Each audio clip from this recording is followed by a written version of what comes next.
ಹರಳದ ಮಲ್ಲಿಗೆ 2026 ಈ ದಿನ ನಮ್ಮ ಶಾಲೆಯ ವಿಶೇಷವಾದಂತಹ ದಿನ. ಕಾರಣ ಏನಪ್ಪಾ ಅಂತಂದ್ರೆ, ಇಂದು ನಾವು ಹೆಣ್ಣಿನ ಮೇಲೆ ನಡೆಯುತ್ತಿರುವಂತಹ ಕೆಲವೊಂದು ದೌರ್ಜನ್ಯಗಳ ಬಗ್ಗೆ ಮತ್ತು ಹೆಣ್ಣಿಗೆ ಶಿಕ್ಷಣವನ್ನು ಕೊಡುವಂತಹ ಬಗ್ಗೆ ನಾವು ಕೆಲವೊಂದು ಉದ್ಘಾಟನೆ ಸಮಾರಂಭವನ್ನ ನಮ್ಮ ಗ್ರಾಮ ಪಂಚಾಯಿತಿ ಅಧ್ಯಕ್ಷರಾದ ಮರ್ಯಮ್ಮ ರೆಡ್ಡೆಪ್ಪ ಇವರು ಈ ಕಾರ್ಯಕ್ರಮವನ್ನ ಉದ್ಘಾಟನೆ ಮಾಡಬೇಕಾಗಿ ತಮ್ಮಲ್ಲಿ ಕೇಳಿಕೊಳ್ಳುತ್ತಿದ್ದೇನೆ.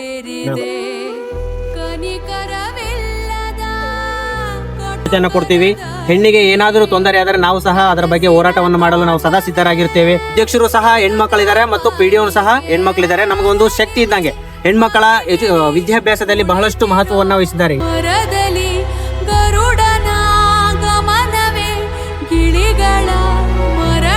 ಯಾವುದೇ ಆಗ್ಲಿ ಮಕ್ಕಳ ಬಗ್ಗೆ ಇದ್ ಮಾಡಿದ್ರೆ ನಾವು ಸಪೋರ್ಟ್ ಆಗಿ ಇದ್ದೀವಲ್ರಿ ಅಂತ ಹೇಳಿದ್ವಲ್ರಿ.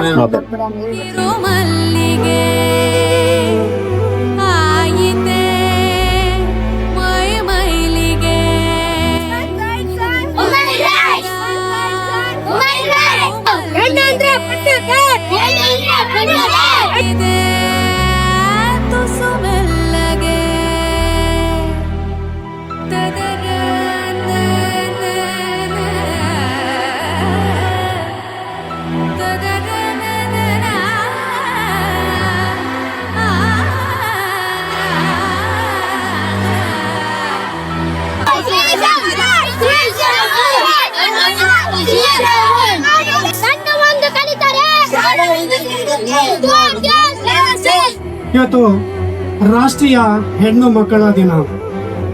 ಇಂದು ಡಿಡಿಯು ಸಿಬಿಎಸ್ಇ ಶಾಲೆಯಲ್ಲಿ ಹೆಣ್ಣು ಮಕ್ಕಳ ಶಿಕ್ಷಣ ಮತ್ತು ಪ್ಲಾಸ್ಟಿಕ್ ಮಾಲಿನ್ಯವನ್ನು ಕುರಿತು ಜನ ಜಾಗೃತಿ ಮೂಡಿಸುವ ಸಲುವಾಗಿ ಏನಂದ್ರ ಇಂದು ಎಲ್ಲರೂ ನೆರವೇರ್ತಕ್ಕಂಥದ್ದಾಗಿದೆ.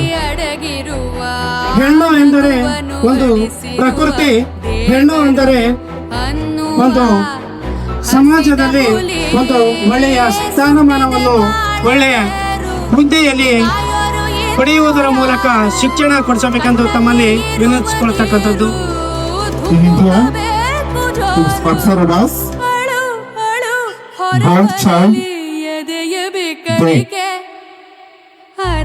I request all the South African leaders and all the villagers to give importance for the education of girl child.